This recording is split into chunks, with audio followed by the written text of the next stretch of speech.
Now at 10:30, a New Hampshire man says he's lucky to be okay after debris from a recycling truck smashed his windshield out on the interstate.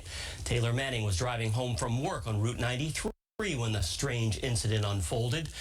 Good evening again, everyone. I'm Ken McLeod. WBZ's Laura Hafley sat down with Manning, who says he hopes changes will be made to keep this from happening to others. In less than a second, everything could have changed for the Manning family. We, have 2 young children.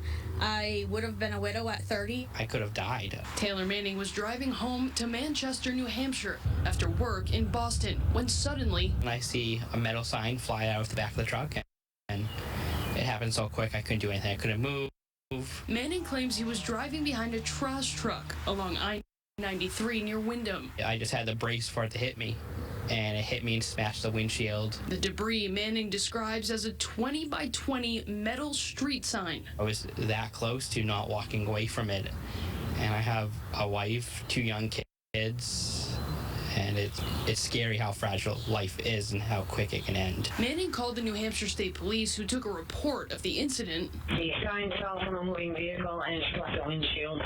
Manning tells WBZ there was a single witness. There was one witness. He did not stop, but he followed the truck, and he was the one who got the license plate and the color of the truck. 93 northbound between 6.2 and 6.4.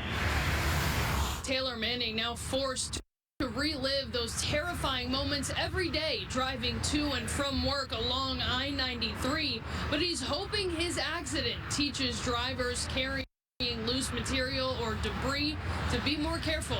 I'd like the trash trucks to make sure they have their covers down on the back, because I'm sure if the cover were down, that would have not happened. It was just inches from him not coming home. New Hampshire State Police did confirm the accident, but did not say whether they've identified the other truck involved. In Windham, New Hampshire, Laura Hafley, WBZ News.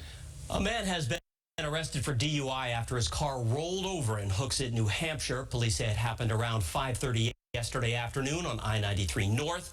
State police say 50-year-old Jonathan Fiore of Bolton, Mass. Was speeding in the left lane when he lost control of his car and struck the median before flipping over. They say Fiore was ejected from the car and went to the hospital with serious injuries. The road was closed for about an hour. The city of Salem has voted to decriminalize so-called magic mushrooms. It is the 6th community in Massachusetts to make that move. Salem City Council voted this week to stop arresting people for possession of the mushrooms, which contain a psychoactive compound called psilocybin. Last year, the FDA classified the mushrooms as a breakthrough therapy for some types of depression. A popular Mexican restaurant in Boston has been shut down because of a health code violation. Health inspectors say several people got sick with salmonella after eating at Los Amigos in Brighton. The restaurant also failed a food. The Los Amigos location in West Roxbury is also closed after rodent droppings were found throughout the restaurant there.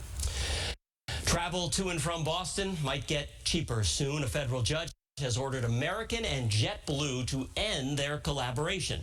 This comes after the Justice Department alleged that the airlines have been sharing information and revenue to the disadvantage of travelers. The decision is expected to result in more competition, meaning more flights and cheaper fares, hopefully. The airlines now have 30 days to comply.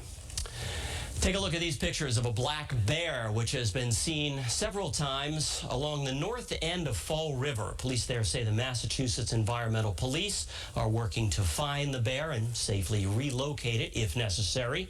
People in the area are being asked not to leave small pets alone in the yard and to bring any outside pet food inside. If you see the bear, don't approach it, back away slowly, and call 911 instead.